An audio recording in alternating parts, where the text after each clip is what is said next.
Meus irmãos, para mim é uma honra muito grande. Como eu sempre digo, ao mesmo tempo que é uma honra, é um desafio. Porque pregar a palavra não é bem pregar aquilo às vezes que a gente pensa, mas aquilo que a palavra de Deus quer dizer. E esse é o grande desafio. Irmãos, eu queria compartilhar com vocês brevemente nessa manhã um tema, uma tônica que já tem sido disseminada aqui do púlpito, graças a Deus por isso. Nós vemos até um agir de Deus nesse sentido, Embora sejam palavras diferentes, passagens diferentes, mas o mesmo tema. Porque nós cremos que é o mover que Deus quer fazer no meio da igreja, no meio da nossa congregação, nas nossas vidas de maneira individual e também no coletivo. Eu queria meditar com vocês num texto já bastante conhecido, mas eu creio que ele é bem pertinente para os nossos dias, que é o texto de Lucas, que está ali no Evangelho segundo Lucas, no capítulo 4, a gente vai ler dos versos 16 ao verso 21. Eu não vou ler o texto todo, porque esse texto é um texto muito rico e com certeza não daria para pregar toda a mensagem num sermão só. Eu vou correr aqui, porque esse trecho também que eu separei também é um trecho muito rico, mas eu prometo que eu não passo aí os 40, 1h30, mais ou menos. Brincadeira, irmãos. Mas amém, vamos lá. Lucas, capítulo 4, versos 16 ao 21, diz assim: Indo para Nazaré, se referindo a Jesus, onde fora criado, entrou num sábado na sinagoga, segundo o seu costume, e levantou-se para ler. Então lhe deram o livro do profeta Isaías, e abrindo o livro achou o lugar onde estava escrito: O Espírito do Senhor está sobre mim, pelo que me ungiu, para evangelizar aos pobres, enviou-me para proclamar libertação aos cativos e restauração da vista aos cegos, para pôr em liberdade os oprimidos e apregoar o ano aceitável do Senhor. Tendo fechado o livro, devolveu ao assistente e sentou-se. E todos na sinagoga tinham os olhos fitos nele.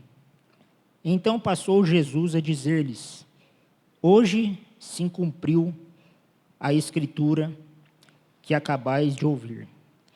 Pessoal, o que eu quero falar hoje com vocês é sobre a questão do agir do Espírito sobre a igreja. O Espírito Santo o agir do Espírito Santo sobre a igreja é um dos fundamentos. A ação do Espírito Santo sobre a igreja não é um mero acessório, não é um mero adereço, mas é o fundamento. E o que Jesus está querendo dizer aqui é que a gente vai ver, que ele está se declarando como o Messias, ou seja, como o ungido, mas o que a gente pode tirar como mensagem para nós é que, assim como no fundamento da igreja o Espírito esteve presente, agindo, a igreja que não age sob o mover do Espírito, infelizmente, ela não está sendo igreja. E é interessante a gente analisar isso, quando a gente vê, por exemplo, existe um paralelo muito forte em relação à criação do homem, ou seja, quando o homem se torna um ser vivente, com o nascimento da igreja. Quando a gente olha, por exemplo, a formação do homem, lá em Gênesis 2:7, que diz que Deus criou o homem do pó da terra e soprou nas suas narinas o fôlego de vida. E é interessante que o termo ali, que é o Nishmat Haim, é importante a gente ver as definições das palavras, porque na Bíblia as palavras falam muito. E às vezes, por conta das traduções, não se considera o conceito das palavras e isso perde o sentido do texto. Então, geralmente, existe, tanto no Antigo como no Novo Testamento, vários paralelos, e esse é um deles. Quando Jesus, por exemplo, lá em João 20, 22, ele sopra sobre o Espírito Santo, sobre os discípulos, ele está se referindo ao soprar do fôlego de vida de Deus sobre o homem.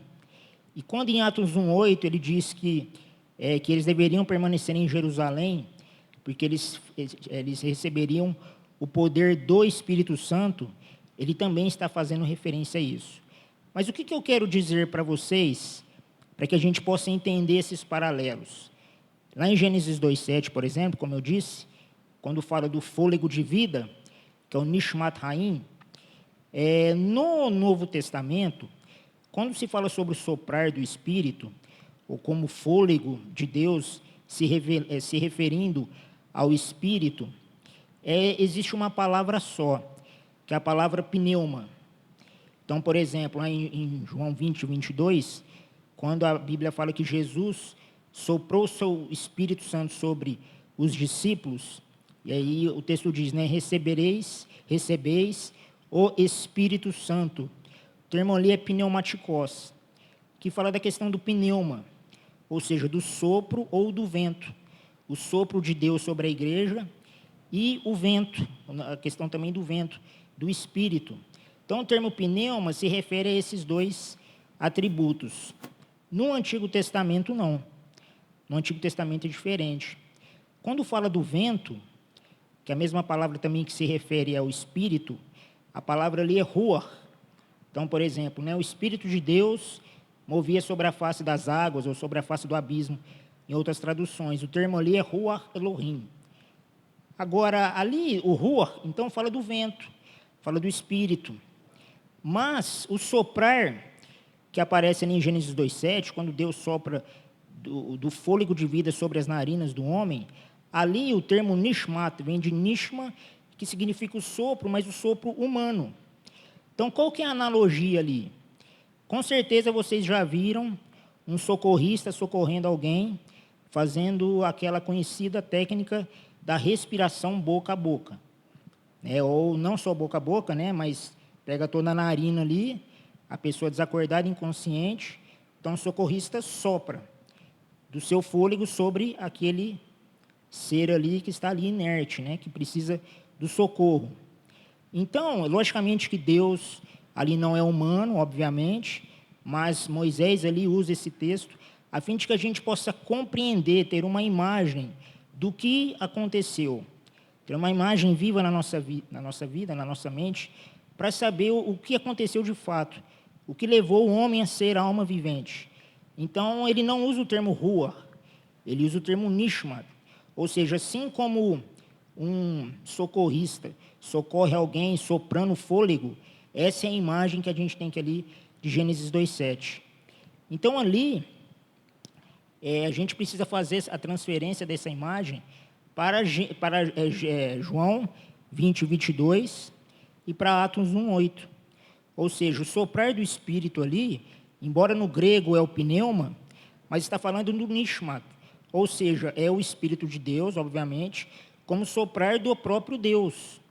Então, assim como Deus soprou nas narinas do homem o seu fôlego de vida e ele se tornou um ser vivente, em Atos, no nascimento da igreja, Deus sopra do seu Espírito e a igreja se torna um ser vivente, ou seja, o corpo de Cristo na terra, a qual Jesus é o cabeça. Então, por que eu estou dizendo tudo isso? Porque precisa ficar claro na nossa vida que a ação do Espírito sobre a igreja, como eu disse para vocês, não é um mero acessório, mas é a essência. Então, se a igreja não está atuando no agir do Espírito, essa igreja está morta. Ou seja, ela não tem o fôlego de vida de Deus. O Espírito Santo é a vida de Deus sobre a igreja. É a vida de Deus em nós. A teologia cristã pregou isso de uma maneira muito clara, que nós estávamos mortos em nossos delitos e pecados, nós somos regenerados quando o Espírito Santo de Deus passa a habitar em nós. Ou seja, o fôlego de vida, esse pneuma, o pneuma de Deus, o Espírito de Deus no homem. Então, pessoal, eu estou dizendo tudo isso a fim de que a gente possa ter importância da ação do Espírito Santo sobre a igreja. A igreja só é o que ela é porque ela tem a essência de Deus sobre ela. Ela tem o Espírito.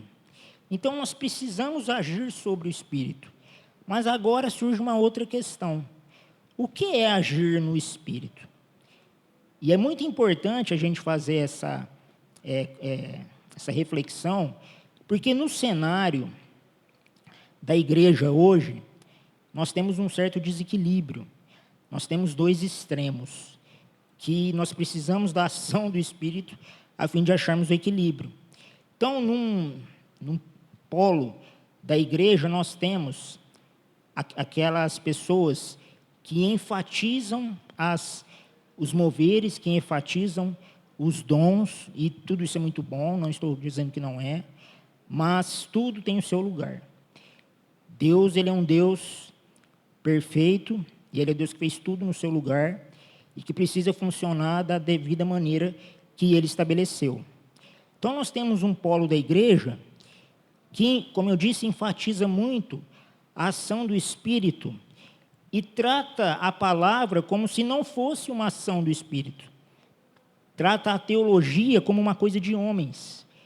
Eu já participei de alguns cultos, isso há uns 20 anos atrás, eu lembro que eu estava num culto, eu tinha meus 20, 21 anos, e aí teve o louvor, e aí o louvor se prolongou, aí entrou naquela questão dos cânticos espirituais, e aí começou uma gritaria, a gente rodopiando, e aí o pastor disse assim, olha, o mover de Deus está tão forte que não vai ter palavra. O Espírito diz que ele não quer que pregue. E aí, logicamente, que eu não tenho a bagagem que eu tenho hoje. Não que eu tenha tanta bagagem assim, não é isso. Tem muito para aprender ainda, mas eu estou próximo dos meus 40 anos. Então, com certeza, nesses 20 anos aí, a gente acaba aprendendo alguma coisa. Mas, embora eu não tivesse a bagagem que eu tenho hoje, a dúvida já estava lá. E quando eu ouvi o pastor dizer isso, eu falei, não, mas como assim? O Espírito falou que não quer que pregue? E eu fiquei com essa dúvida. E aí vieram mais alguns cultos assim. E aí a dúvida já passou para a inconformação, para a inconformidade. Falei, não, peraí um pouquinho.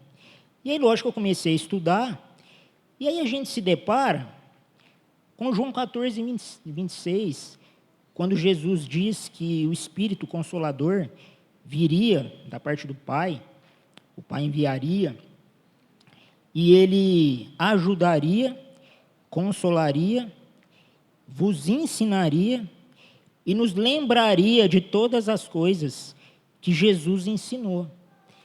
E como que o Espírito vai lembrar de uma maneira muito prática das coisas que Jesus disse e nos ensinar? Através da palavra. Então, se o mover do Espírito não permite a palavra, como que essa igreja vai andar de uma maneira sólida?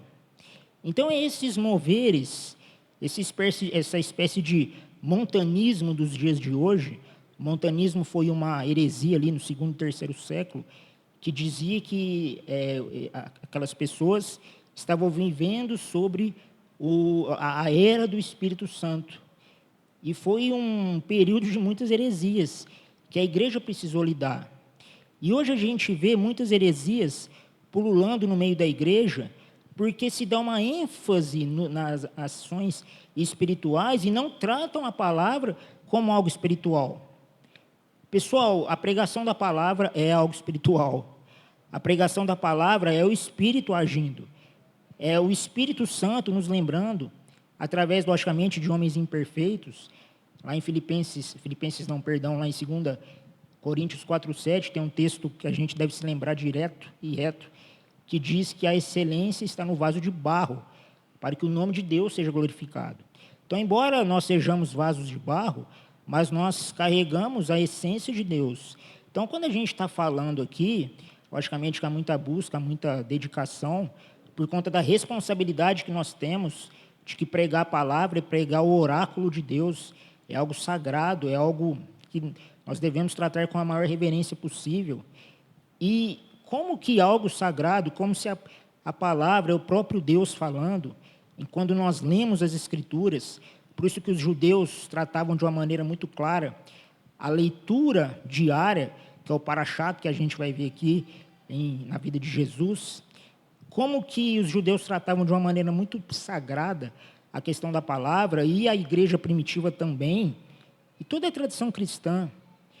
Como que Deus, o Espírito, pode agir de uma maneira que não quer que ensine? Irmãos, isso não é mover do Espírito. Mas por quê? Há um ensino equivocado de que espiritual é somente aquela coisa que é irracional, aquela coisa que não é explicada. Então há os rodopios, aquela coisa toda, que não é uma crítica, pessoal, mas é uma constatação, uma triste constatação. Porque uma igreja que não anda nos princípios da palavra, que não tem um ensino, que não trata a palavra como algo sagrado, é um indício de que ela não está agindo sobre o mover do Espírito. Não sou eu que estou dizendo, foi Jesus que falou. Foi Jesus quem disse. Mas aí tem um outro extremo, pessoal. Tem um outro extremo de pessoas que querem refutar esse espiritualismo, vamos dizer assim, que dão a ênfase somente na palavra, que não reconhecem a ação do Espírito, não reconhecem a contemporaneidade dos dons do Espírito, que são chamados cessacionistas. O que os cessacionistas dizem, a grosso modo? De que o Espírito ele moveu somente no nascimento da igreja e na chamada era apostólica e depois cessou. Grosso modo é isso. Então nós vemos esses dois extremos, que são as chamadas igrejas geladerianas, pelos mais avivados aí.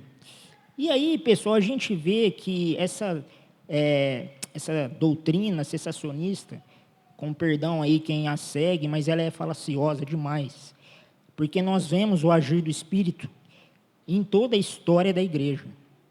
O metodismo, por exemplo, é prova disso.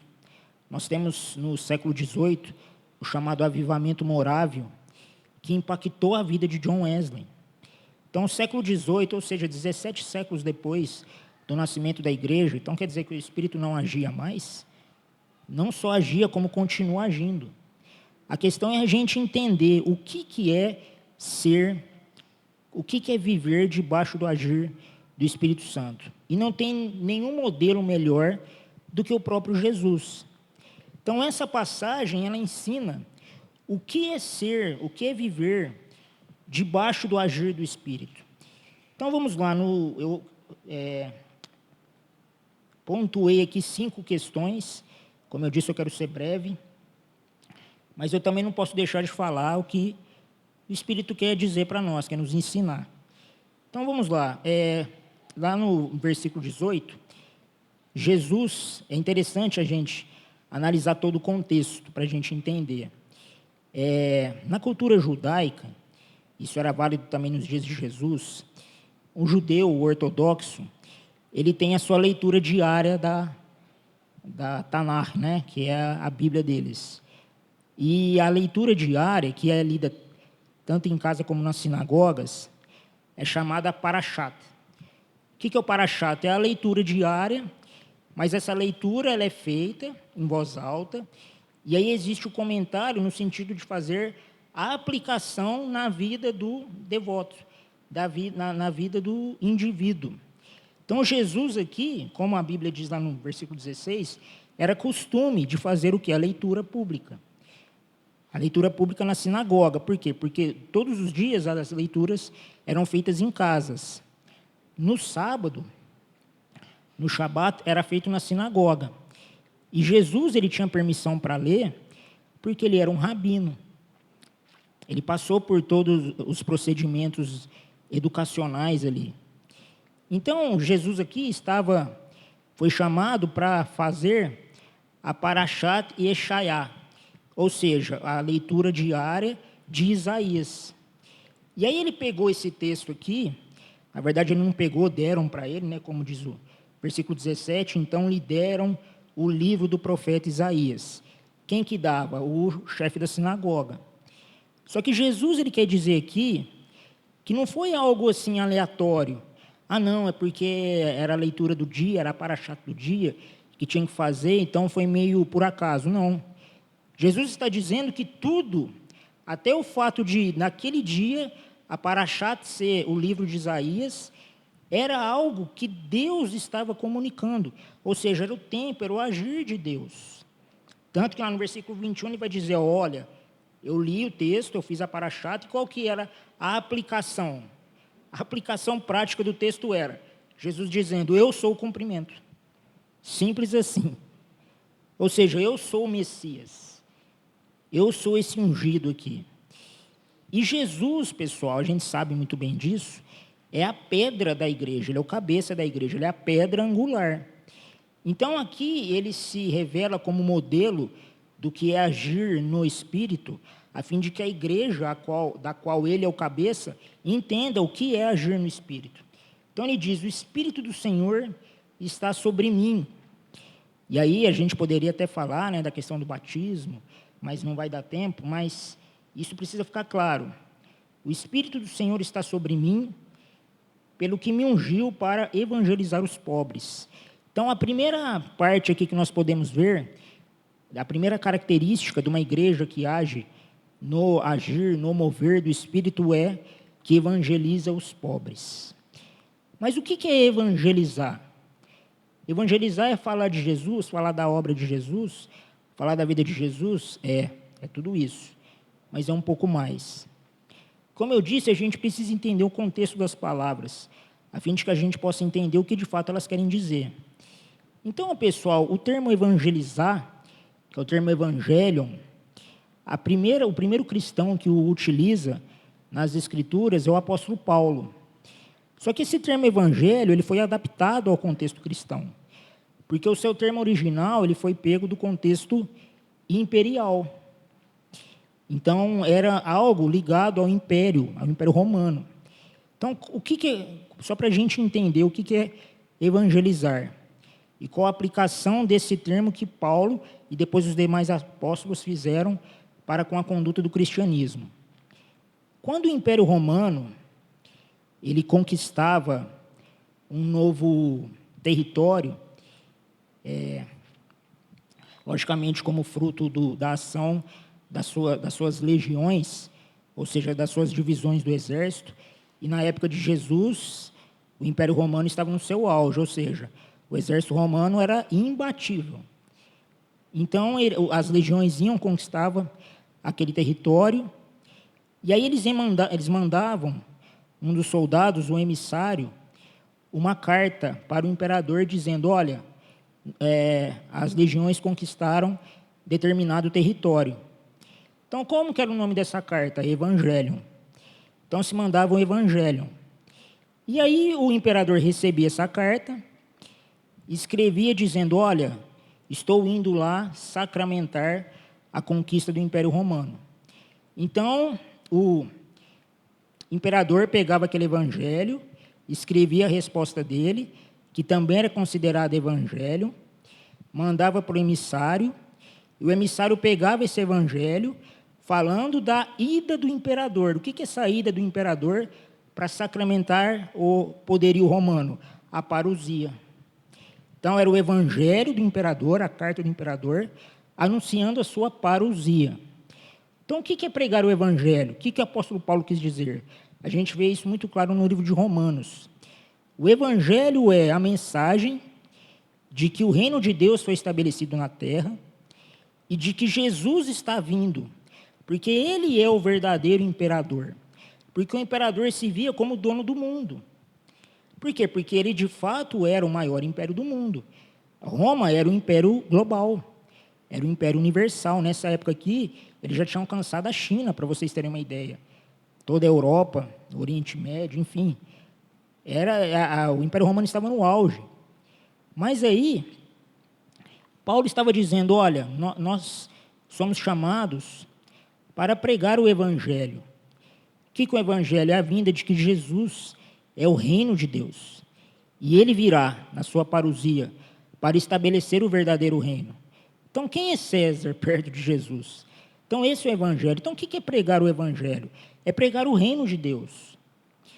Mas para que nós possamos pregar o reino de Deus para as pessoas, o reino de Deus precisa ser estabelecido na nossa vida em primeiro lugar. Então, pregar o evangelho, que é pregar a parousia, ou seja, aqui é um detalhe muito claro, porque hoje, infelizmente, nós vemos falar, assim, nós ouvimos pouquíssimos sobre a vinda de Jesus. Irmãos, Jesus está voltando. A gente não pode perder isso de vista. Jesus voltará, e voltará para estabelecer o seu reino. E Jesus não vai vir mais como cordeiro, ele vai vir como juiz. É por isso que nós temos que estar vigilantes. Então, pregar o evangelho é pregar sobre o reino de Deus e pregar sobre a vinda de Deus. A quem? Aos pobres. Então, pessoal, agir sobre o Espírito é pregar o evangelho, é pregar sobre o reino de Deus, é pregar sobre o senhorio de Jesus e a sua vinda para estabelecer o seu reino. Pregar aos pobres. Que pobres? Aqui, pessoal, o termo pobres aqui, Jesus, ele citou isso no seu Sermão do Monte, que é o principal sermão de Jesus. Então, quando ele diz, lá em Mateus 5,3, bem-aventurado os pobres de espírito. Então, o termo que aparece aqui, os pobres, que é a mesma palavra que aparece em Mateus 5,3, é pitokoi, que é o plural de pitokos. Então, o que é pitokos? Pitokos é o pobre. Pobre no sentido miserável mesmo da coisa, no sentido material. Então, pessoal, há uma responsabilidade da igreja na área social. Sim, há. Ou seja, evangelizar os pobres, tudo isso, pregar o reino de Deus, mas é também ajudar no ponto de vista material, do ponto de vista social. Isso é uma responsabilidade da igreja. Porém, não é a única. Por que eu falo esse porém? Porque, infelizmente, boa parte da igreja tem focado apenas a evangelização social. Apenas a evangelização social. E o contexto, a base, não é a Bíblia, mas são ideologias políticas de cunho materialista. Ou seja, a igreja que age sobre essa perspectiva do evangelho social, consciente ou de maneira inconsciente, ela está agindo sob a perspectiva materialista e ela não está pregando o evangelho, ela está fazendo militância política. E a gente precisa ter muito cuidado em relação a isso. Então, quando você vê um cristão que defende muito o pobre, você tem que analisar se ele, de fato, está pregando o evangelho aos pobres ou se ele está fazendo militância política travestida de evangelismo. A gente precisa ficar muito atento. Por quê? Porque essa visão materialista, ela desconfigura tudo. Ela transforma Jesus de Senhor para um mero revolucionário, ela transforma a moral cristã, que é um jovem que está acometido por esse materialismo, começa a relativizar valores morais, tudo em favor do pobre. Então, não, nós não podemos falar contra as vítimas da sociedade, não podemos falar contra pecados que são pecados, como o homossexualismo, entre outras coisas. Não, mas nós temos um dever social para com essas pessoas. Sim, temos o dever social de pregar que o que ela faz é errado. Nós a amamos, sim, mas isso é pecado. Simples assim. Então, logicamente que existe essa responsabilidade social, que boa parte da igreja, principalmente os adeptos da teologia da prosperidade, ignoram, porque diz, não, pobreza é sinal de pecado, é sinal de que a pessoa não tem fé.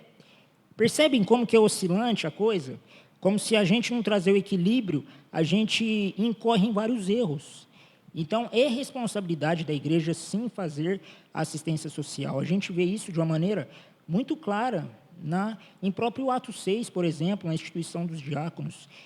O livro de Tiago no capítulo 5, quando a gente lê os pais da igreja, eles focam de uma maneira muito forte a questão da assistência aos pobres. Atos, no capítulo 2, do 42 ao 47, que as pessoas vendiam tudo o que tinham e depositavam aos pés dos apóstolos. Porém, a pobreza que acomete o homem não é apenas material, mas principalmente a espiritual. Eu gosto muito de um trecho do Charles Spurgeon, que ele diz assim: a principal necessidade do homem é salvação. Porque não adianta ele ter a barriga cheia e ir para o inferno. Adianta. Lá em Romanos 14, o apóstolo Paulo diz que o reino de Deus não é comida nem bebida, mas paz, justiça e alegria no Espírito. Então, evangelizar os pobres é fazer todas as coisas.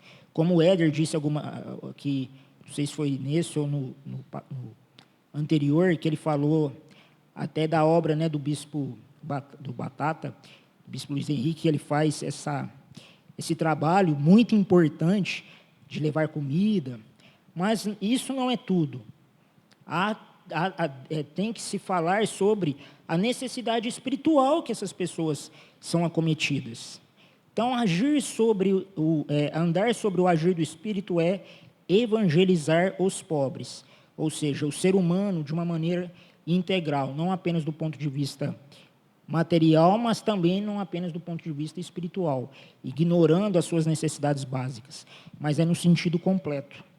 Isso é evangelizar os pobres. Uma outra característica, pessoal, é proclamar libertação aos cativos. Romanos 6, 17 e 18, o apóstolo Paulo diz assim: mas graças a Deus, porque outrora escravos do pecado, contudo viestes a obedecer de coração a forma de doutrina que lhe fostes entregues. E uma vez libertados do pecado, fostes feitos servos da justiça. Então, pessoal, qual que é a libertação que Jesus aqui como Messias veio trazer, e qual a libertação que nós como igreja devemos trazer, logicamente, como desdobramento de agirmos sobre a ação do Espírito a nós? É justamente, pessoal, na questão da libertação do pecado. E aqui, pessoal, o que nós precisamos entender? Infelizmente, pessoal, como eu disse para vocês, existe no seio da igreja atualmente uma certa relativização do pecado. É uma coisa que eu sempre falo, mas é importante a gente entender que a questão que hoje nós estamos vivendo num período pós-moderno. E o que é esse período pós-moderno? É o período que a gente pode ver isso de uma maneira muito clara, que deifica a vontade humana. Então, eu já posso falar aqui vários exemplos, né, de que como a vontade humana é que tem sido critério de verdade.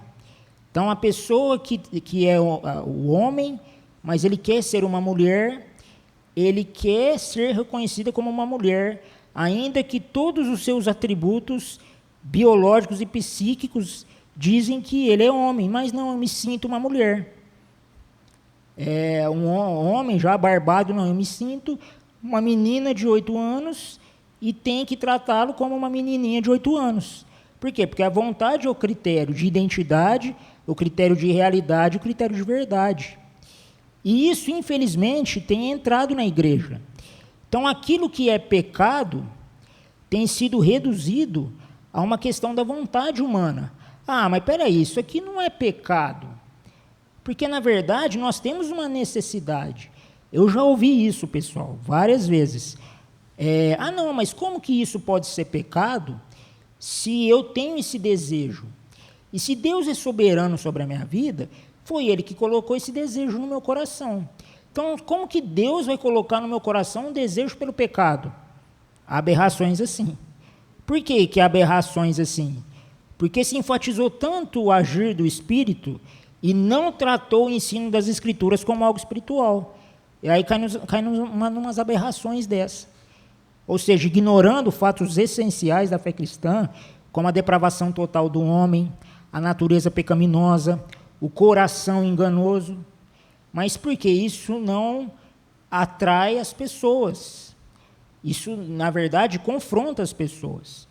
E isso vai contra o evangelho ufanista que nós temos vivido hoje em dia. Então, esse evangelho ufanista, o evangelho das massas, que toca apenas a vontade das pessoas, elas ignoram fundamentos elementares da fé cristã e começam a relativizar pecado. Não, a masturbação não é tão pecado assim. Porque, na verdade, é uma necessidade do jovem, é uma necessidade do adolescente. Não, ficar bêbado, não, isso é da juventude. Ele fica bêbado só de final de semana, o que tem? Só de final de semana, 4 vezes só por por mês, imagina. Deixa o menino viver. Quantos aqui já ouviu isso? Não, deixa o menino viver. Não, isso não tem nada a ver. Logicamente, pessoal, que nós não vamos cair num legalismo. Porque é o outro extremo também, né? Ah, eu vou no estádio de futebol, o quê? Você vai lá ver, chutar a cabeça do capeta? Eu já vi gente que demoniza o futebol porque diz que a bola é a cabeça do capeta. Aí eu falei, uai, mas aí que tem que chutar mesmo. É aí que tem, não, vamos jogar então, vixe. Tem que chutar com força. Mas lógico, esses extremos existem, mas embora sejam extremos, mas revelam uma verdade. Então aqui, pessoal, libertar os cativos é libertar as pessoas que estão cativas por esse relativismo do pecado. Porque o pecado nos escraviza, pessoal. E principalmente aqueles chamados pecados de estimação. Que às vezes a pessoa sempre cai naquele. Nossa, mas eu caí nesse de novo. Ah, mas esse de novo, esse de novo, esse de novo. E quando a pessoa vê, ela está enredada por aquele tipo de pecado. Ah, mas o pecado me dá prazer. Sim, a tua natureza é pecaminosa, é lógico que vai te dar prazer. Mas não existe prazer melhor do que você ter a consciência de que você está vivendo de acordo com os preceitos de Deus para a sua vida. Não tem nenhum prazer melhor. Mas a questão é que essa consciência, ela vai ser gerada por uma ação do Espírito na nossa vida. Porque, logicamente, que a palavra tem a sua importância, mas nós temos que ler a palavra, como eu disse, como Deus falando e como o Espírito agindo na nossa vida. Não sei se vocês viram, né? Faz alguns meses atrás aí, foi uma coisa, eu ouvi pelo Facebook, né? Mas teve uma repercussão muito maior do que eu detectei, mas diz que aquele Fábio Porchat, que não sei quem falou para ele que era engraçado, mas ele acreditou. E aí ele falou assim, que quanto mais eu leio a Bíblia, mais eu me torno ateu. Mas é lógico que você vai se tornar ateu. A sua mente está obscurecida. Você está morto espiritualmente. Uma pessoa morta espiritualmente não pode enxergar a ação de Deus na história. Óbvio que não. Por que eu estou querendo dizer isso? Porque nós não podemos tratar as Escrituras sem a chamada devoção. Agostinho foi um dos principais teólogos da tradição cristã, porque os estudos teológicos que ele fazia eram, na verdade, orações. Eram orações. Então, ele tinha a questão das Escrituras como algo espiritual, mas ele estava em constante reverência e constante oração. Então, as pessoas que ministram aqui não são palestrantes, mas estão ministrando. É por isso a importância de nós vivermos aquilo que nós pregamos. No Sermão da Montanha, a Bíblia diz que Jesus admirava os seus ouvintes porque ele pregava como quem tem autoridade, ou seja, as pessoas viam que ele ensinava exatamente aquilo que ele vivia. Tanto que Atos 1:1, Lucas vai dizer que ele registrou no primeiro livro, que é o Evangelho de Lucas, tudo aquilo que Jesus começou a fazer e a ensinar. Então, a vida de Jesus era uma constante devoção, mas uma devoção na palavra. Ou seja, a Bíblia não pode ser desacompanhada, não pode ser separada de uma vida de oração, de uma vida de comunhão. Sexta lá no PGD, a gente estava comentando, nós somos em 3 casais ali no PGD, mas foi somente um. E a gente quase desmarcou, porque acontece na terça, né, mas essa terça não teve como acontecer. Aí a Ana, né, a Ana do Rogério, falou, podemos fazer só a gente? Falei, pode. E eu confesso que eu estava cansado, irmãos. Sabe, eu estava com aquela vontade de dar aquela migué, tipo, igual o Chapolin, né? Eu faço aquela coisa, eu estava bem. Mas falei, não, vamos vencer a nossa carne. Mas eu na carne, irmãos, eu não estava com vontade. Sexta-feira eu cansaço da semana inteira, vocês sabem disso. Falei, nossa, ainda eu preciso preparar ainda uma palavra, porque o estudo que eu faço diário é um estudo sistemático, eu não vou falar isso no PGD. Mas, enfim, e aí, resumindo a coisa, foi uma bênção. Foi uma bênção. Por quê? Porque a gente venceu a nossa carne. Mas por quê? O que ajuda a gente a vencer a nossa carne? a importância sagrada que a gente dá à comunhão. Não, peraí, a Ana, o Rogério, eles estão clamando por comunhão, e nós também. Então, a comunhão não é só, vem aqui em casa, a gente ora um pouquinho, e aí tem um estudo bíblico ali, conversa, depois come alguma coisa. Não, Deus está ali no meio. O Salmo 133, quão bom e agradável que os irmãos estejam em comunhão. Então, pessoal, comunhão é algo espiritual. Na vida do cristão, pessoal, não tem nada que não seja espiritual. Porque em todos os momentos nós estamos diante de Deus. Então, se você chama uma pessoa para ver futebol na sua casa, isso é algo espiritual. Então, toma cuidado com o que vocês dizem na frente da televisão, porque Deus está ali. Ou seja, a nossa vida precisa refletir a nossa devoção, o agir do Espírito. Como o Éder disse aqui uma vez, né? Falou, nossa, a mulher falou, né, bispo? Não, eu quero o homem daqui do púlpito. Eu quero daqui, porque o lado de casa eu não quero, porque o lado de casa é o demônio, é o capeta. Aqui não, aqui é coisa... Então, vamos orar aqui na igreja, vamos pôr aqui o colchãozinho aqui. Não é essa a questão. Aquele que age sobre o agir do Espírito, ele age sobre o agir do Espírito em todo momento. Então, algo que parece simples é profundamente espiritual, pessoal. Então, nós precisamos trazer libertação aos cativos. Ou seja, termos a audácia em Deus de pregarmos contra o pecado. Porque hoje existe o falso conceito de amor. Não, Jesus é amor, mas é o amor que passa o pano. E o amor de Jesus redunda em juízo. Porque, por exemplo, eu amo os meus filhos, mas é eles desobedecerem que eles caem na vara, simples assim. Por mais que doa em mim, bater neles, mas é necessário. Por quê? Porque eu quero que eles cresçam no temor do Senhor.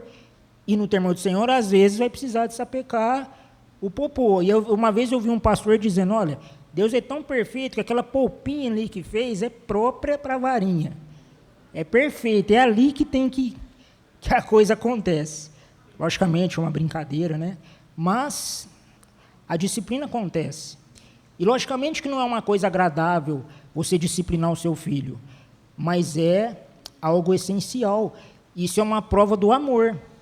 Porque o pai que não ama o filho, deixa o filho crescer aquela coisa, né? Aquela coisa mandada, como se dizem.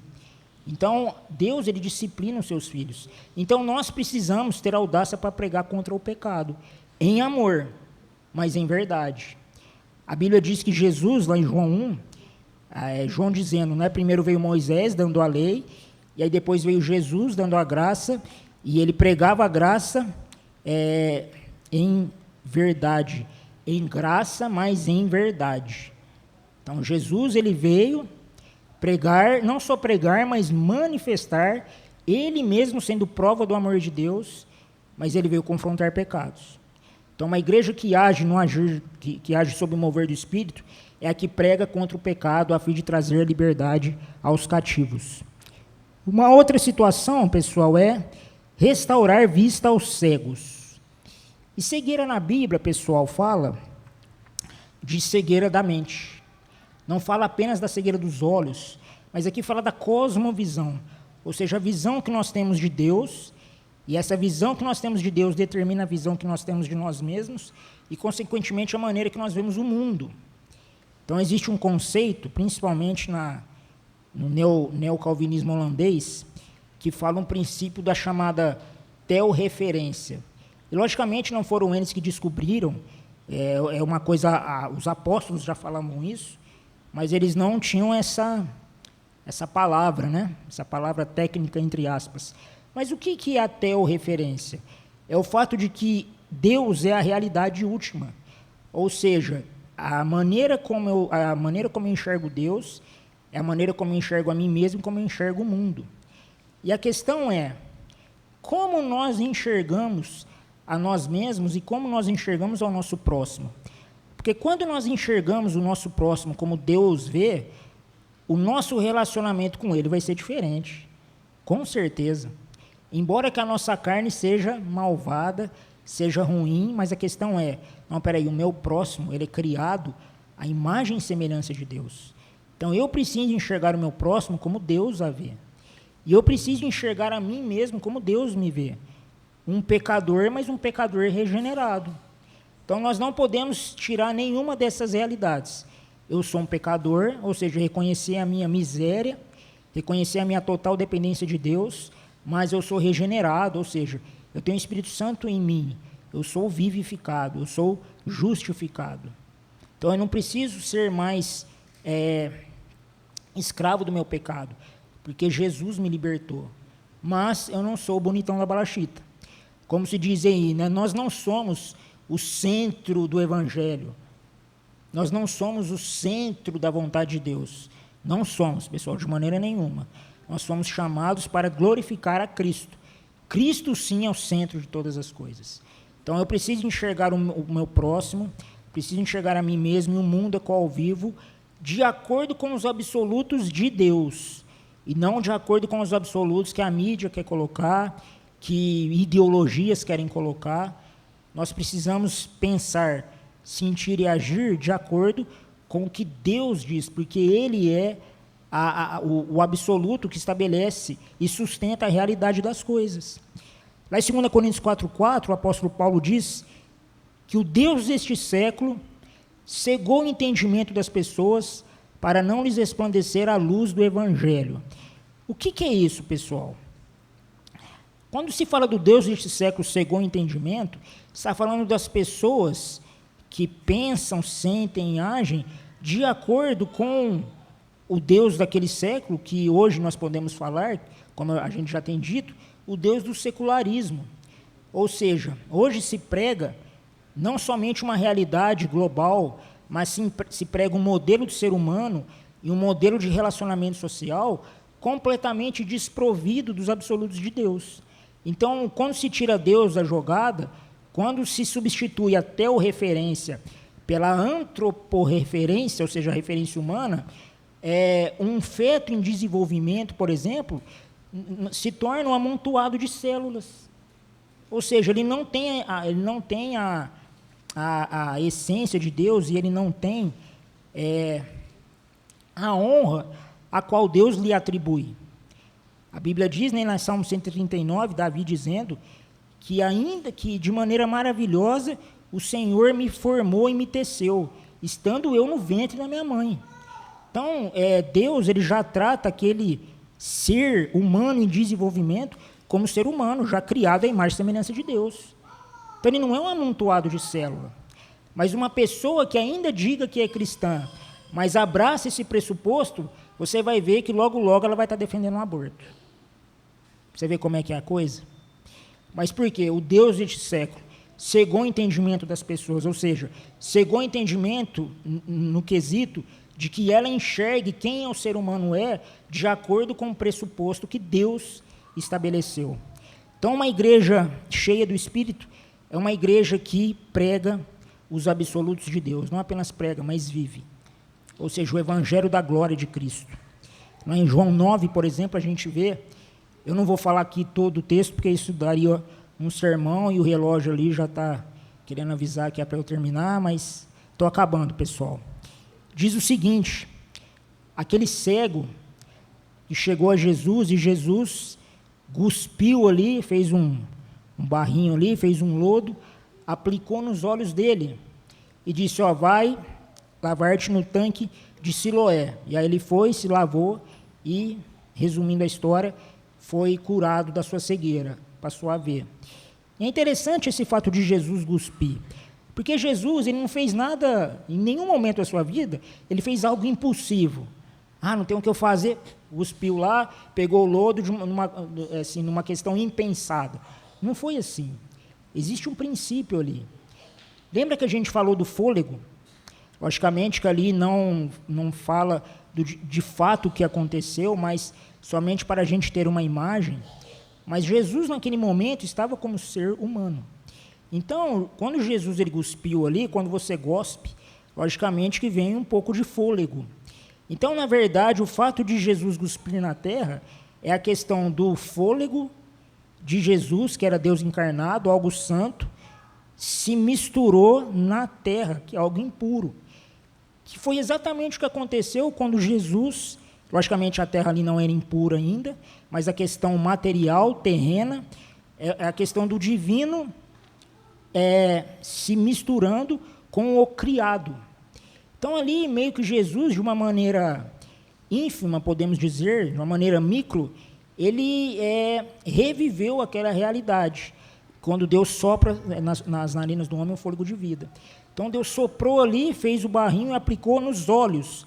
Por quê? Porque eram os olhos que estavam cegos. Eram os olhos que precisavam de restauração. E o que dizer em relação a trazer restauração de vista aos cegos? É que a palavra de Deus, ela precisa permear a nossa mente. Ela precisa permear o nosso coração. Ou seja, lá em 2 Coríntios 10:5, o apóstolo Paulo diz que nós devemos destruir toda a fortaleza que se levanta contra o conhecimento de Cristo e submeter o nosso pensamento, levá-lo, o nosso pensamento, cativo à obediência de Cristo. Então, a gente precisa analisar se os valores e conceitos que nos levam a pensar, sentir e agir estão de acordo com Deus, revelado na sua palavra, ou de acordo com aquilo que o mundo diz, ou de acordo com aquilo que os falsos evangelhos dizem. Então, uma igreja que age sobre o agir de Espírito, que age sobre a ação do Espírito sobre ela, é a que tem o seu entendimento cativo à palavra de Deus. E, por fim, pessoal, colocar em liberdade aos cativos. Então, a gente vê aqui liberdade aos oprimidos e liberdade aos cativos. O liberdade aos oprimidos fala da questão do pecado mesmo. Da liberdade aos oprimidos, a gente contextualizando para os nossos dias, fala da depressão. Ou seja, aquilo que traz para nós um certo peso, mas que não é de fato pecado. Lá em Hebreus 12:1, né, o escritor fala que nós estamos rodeados por uma grande nuvem de testemunhas, então nós devemos correr a carreira que nos está proposta, desembaraçando de todo o peso e do pecado que tenazmente nos assedia.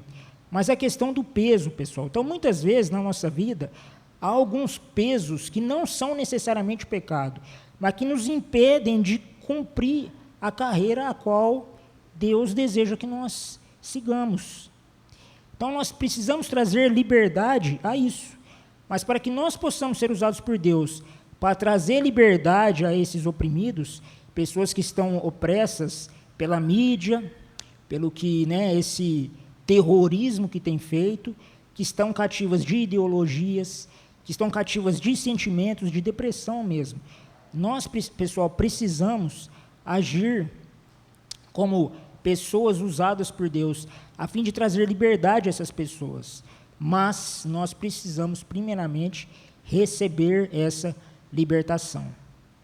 É comum, infelizmente, muitos pastores se suicidarem. A irmã Cecília, falou do triste ocorrido com o filho dela, mas muitos pastores também têm incorrido nisso. Por quê? Por conta de uma forte depressão. E aqui eu não vou falar o porquê que tem acontecido isso, embora eu tenha dúvida, mas eu também não sei a resposta. A questão é que a depressão, pessoal, é algo que pode sim acarretar a vida do cristão. Nenhum de nós estamos imunes à depressão. Se a gente começar a ouvir muito o mundo, a gente pira, pessoal.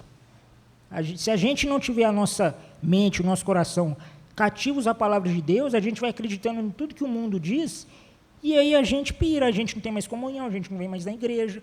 Por quê? Porque entra numa paranoia. E, logicamente, pessoal, na questão da Covid, por exemplo, nós não podemos negar que ela está aí, que ela existe, está ceifando pessoas, mas nós precisamos andar pela fé. Logicamente, nós devemos fazer tudo que está ao nosso alcance, mas nós não podemos nos intimidar, pessoal. Nós temos que andar em fé, a fé em Cristo, que Deus possa nos guardar. Porque eu creio, pessoal, que quando nós estamos agindo de acordo com a vontade de Deus, o Espírito Santo está sobre nós, nos trazendo livramento. E ainda, pessoal, que sejamos acometidos pela enfermidade, saiba que Deus está do nosso lado. E aí, uma coisa que a Cecília também disse, a pessoa que é ceifada em Cristo, ela está garantida na vida eterna. Então, não há motivo, pessoal, para a gente retroceder. Nós precisamos seguir e levar liberdade aos oprimidos. E, por último, apregoar o ano aceitável do Senhor. O que é esse ano aceitável do Senhor? Aqui aparece como o ano aceitável do Senhor, mas em Malaquias 4, por exemplo, e também em alguns textos de Isaías, dizem o grande e terrível dia do Senhor. A gente fala, não, mas espera aí, é grande e terrível o dia do Senhor ou é ano aceitável? Na verdade, é os dois. Depende de que lado você está. Se você está em Cristo, a vinda de Cristo, a vinda de Jesus, a parousia, será um ano aceitável do Senhor. Mas se você ainda não reconheceu como Senhor da sua vida, será o grande, temível e terrível dia. Por quê? Porque Jesus virá com juízo. Ele virá para julgar. Então, esse tempo todo, ele tem sustentado a igreja, ele morreu na cruz, ergueu a sua igreja, enviou o seu Espírito a fim de que a igreja surgisse, para que a igreja fosse um instrumento de amor e de misericórdia. Mas quando Jesus voltar, aí acabou o tempo, pessoal. Aí será o grande e terrível dia do Senhor para uns e o ano aceitável do Senhor para outros. Amém? Então, nós não podemos perder de vista a volta de Cristo. Porque uma igreja que age sob o agir do Espírito é uma igreja que age pregando, apregoando e vivendo, sendo preparado para a volta de Cristo. Amém, pessoal? Amém. Eu queria que vocês ficassem de pé, eu vou fazer só uma breve oração. Que essa palavra, pessoal, como eu sempre digo aqui, os primeiros ouvidos mais próximos da minha boca são os meus. Então, assim, eu tenho sido muito confrontado com esse texto aqui, com essa palavra, por isso que eu quis repartir com os irmãos. Amém. Senhor Jesus, obrigado, Deus, pela sua palavra, Senhor, obrigado por tudo que o Senhor tem feito nas nossas vidas. Senhor Jesus, que possamos, Deus, ser pessoas, sermos, Deus, uma igreja que anda de acordo, Deus, com a tua palavra, que o Espírito do Senhor venha sobre nós. Senhor, nós clamamos, Deus, pelo agir do teu Espírito sobre nós. Senhor amado, em nome de Jesus, nós reconhecemos que não somos nada sem ti. Obrigado pela tua obra na cruz, obrigado pela tua palavra, e obrigado, Deus, pela contemporaneidade do teu Espírito. Ele age sobre nós, Deus, continua agindo, Deus, renovando a nossa mente, renovando e purificando o nosso coração. Senhor, que possamos, Deus, a cada dia sermos transformados de glória em glória, conforme a sua imagem, como pelo Senhor, o Espírito. Nós reconhecemos a tua soberania sobre as nossas vidas e nos submetemos ao agir do Espírito sobre nós. Em nome de Jesus. Amém. Aleluia. Amém.